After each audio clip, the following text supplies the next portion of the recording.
job. I couldn't get a job. Very few people wrote me back. Didn't get a job. And then it was different in those days too. If you didn't, you had no analysts.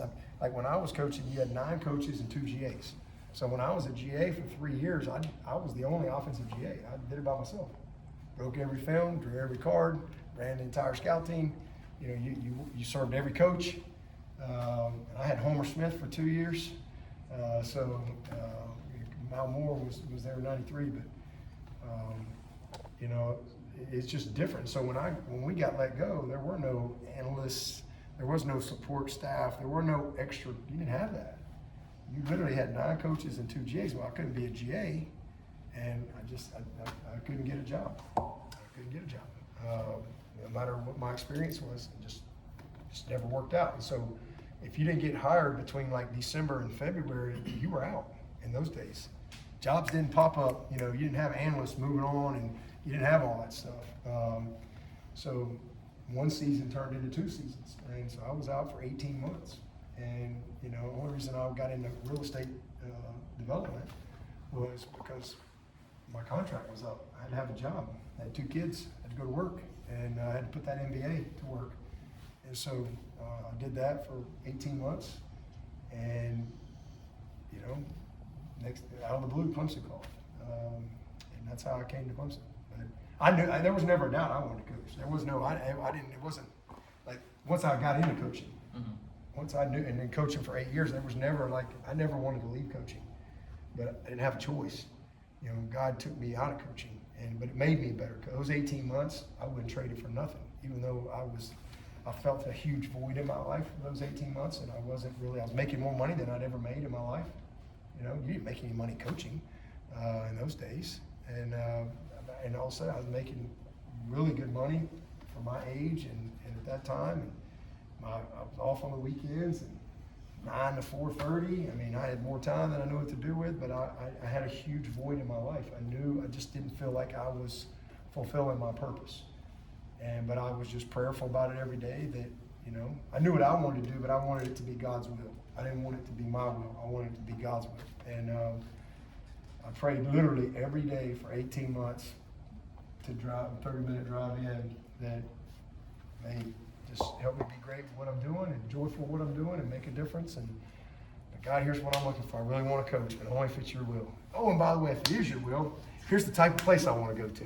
And here's the type of coach I want to work for. And man, that's what happened. God brought me to Clemson. He gave me the opportunity to work for an incredible man in Tommy Bowden, and this amazing environment. And it's been amazing. But I didn't choose to get out. Will, he wasn't. I didn't know what they were going to do. He wasn't sure what he was going to do, and he just, I think, wanted to go do something else. And he was really having a lot of success, but he just, I think, felt the call, like this is what he wants to do. Drew knew right away this is what he wanted to do. So they both got their MBAs, and they're smart, and got bright futures. They're going to be really good. Well, what kind of advice did you give Will, though, when he was thinking about coming into coaching? I told him if he wasn't sure, I told him, are you sure it's what you want to do? And he said, yeah. And I said, well, okay. I said, well, come and intern for a year. And so that's what he did. And he's a pig in mud. He's loved it. He's just a natural. Him and Drew, they're naturals. They're naturals at it. I know they're my kids, but they're really good. They're really sharp. They're gonna be great ones. I'll be a granddad one day driving my RV, parking somewhere. Me and old Chapel. I'll be reading Chapel's article. Drew something. I'll be reading an article. I'll be out there making some burgers on the grill in the RV one day. Maybe Larry will come by and see me.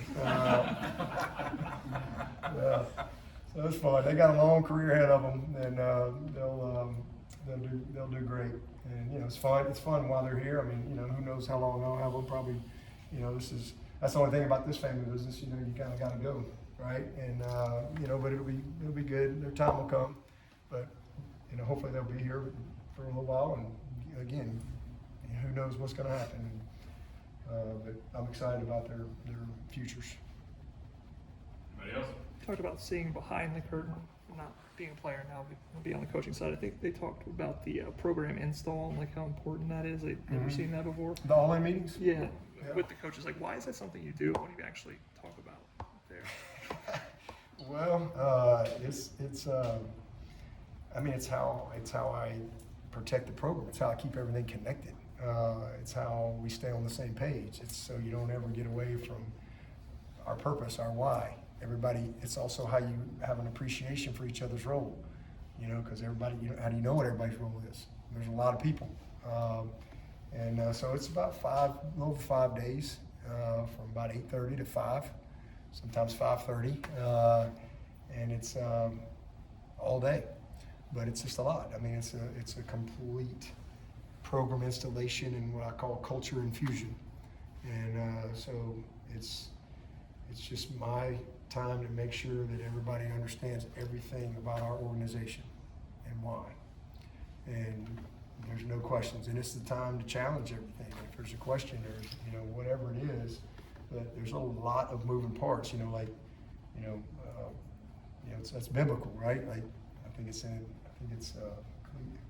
Ecclesiastes somewhere. I think it's what it is, where there's many parts of the body, right? There's many parts, but one body, and we have many parts, but we're all part of the one body of Clemson football. And you got to keep it connected, and everybody has to have an understanding of what our core values are, again, what our purpose is, what all of our processes are, what everybody's responsibility is, and that's how you get everybody all in. That's why they're called all-in meetings. Y'all should come sit through them for 5.5 days. They're great. You'd have a ball. Talked about intensity, the last scrimmage, how intense you felt it was for a first scrimmage. Did that carry over today? Do you feel like this team has really taken that part over? Yeah. I mean, I think, like I said, today was different in that we've purposely it's all ones on twos to kind of really challenge everybody. But yeah, the intensity's been good. I mean, the guys have competed, and I think I had one moment where I had to kind of light a fire. In a meeting, but for the most part, these guys have handled their business.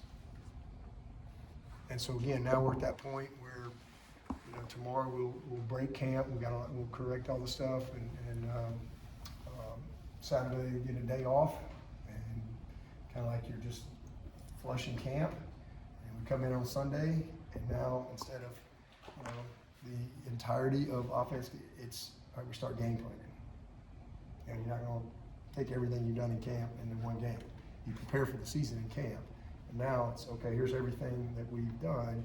Here's what we want to do for this game and how we want to apply it. And start studying. So that's always a fun time when you start, you're not looking at each other every day. You start studying the opponent, who you're going to play. It starts to get real. It's 2 weeks from Saturday. They got to, and then again, the timing of it, hopefully by Sunday, their legs will start bouncing back a little bit, and then we've got 2 more good days of no school where we don't have any rules, and we can have a lot of football opportunity to get a good head start. And then Wednesday they'll start school, just be meetings. That's a lesson I learned many years ago. I don't practice on the first day of school because I just get ticked off every year. It's a terrible practice because I don't know why, so I just quit doing it. So we just meet that day, and then we'll come in on Thursday, have a really good game day, game prep, and then next Friday is our mock game. Full dress rehearsal, full game situation. It's all scripted, but it's a very important day to just get us ready. For coaches just as much as it is the players. The first time we're all on the same sideline and things like that. And then we'll be in here that Saturday, and then it's game week. Their off day will be Sunday, and you're rolling into game week. So it's coming fast. It's gonna be fun. It's exciting. All right, thank you.